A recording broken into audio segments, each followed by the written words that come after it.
दोस्तों जय श्री राम, जय माता दी। दोस्तों आज मैं बात करने जा रहा हूँ 10 महाविद्याओं में। हमारी जो महाविद्या है धूमावती, उनके बारे में कहते भगवती धूमावती जो है महाविद्या अपने आप में एक बहुत ही विलक्षण साधना है। माँ धूमावती को अलक्ष्मी के नाम से भी जाना जाता है।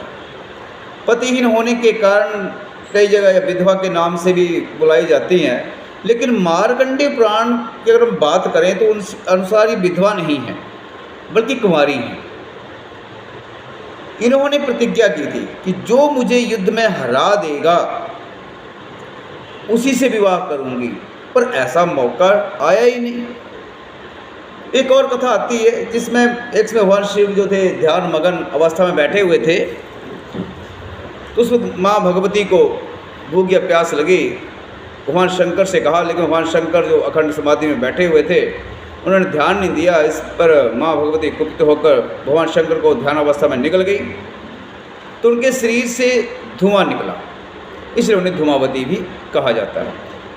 अब इनका जो प्रभाव है विशेषकर वो अभिचार कर्मों से बचने के लिए किया जाता है। जो साधक माँ भगवती धूमावती की साधना करते हैं उन पर किसी भी प्रकार के अभिचार का प्रभाव शून्य हो जाता है। अब हिमाचल प्रदेश में जाएंगे, माँ भगवती ज्वालामुखी का जो स्थान है माँ भगवती ज्वाला जी का, वहाँ पर माँ धूमावती का एक सिद्ध पीठ है।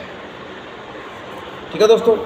दूसरी बात, माँ भगवती का ध्यान, मूल मंत्रों का जप करें। ठीक है। तो अगर हम तंत्र साधना की बात करें दोस्तों, तो तंत्र साधना में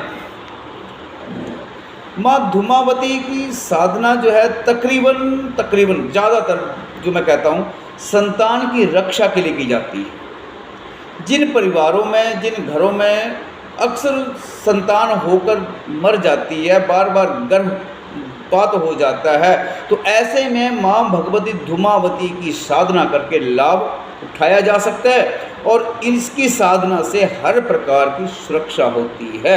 इसलिए धूमावती की साधना विशेषकर अभिचार प्रयोग के लिए, अभिचारों से बचने के लिए और संतान की रक्षा के लिए ही धूमावती की साधना सबसे ज़्यादा प्रभावी सिद्ध होती है दोस्तों। तो आज के लिए बस इतना ही। माँ भगवती बगलामुखी और माँ भगवती धूमावती हमेशा आपका कल्याण करे। जय हिंद, जय ज्योतिष, जय भारत।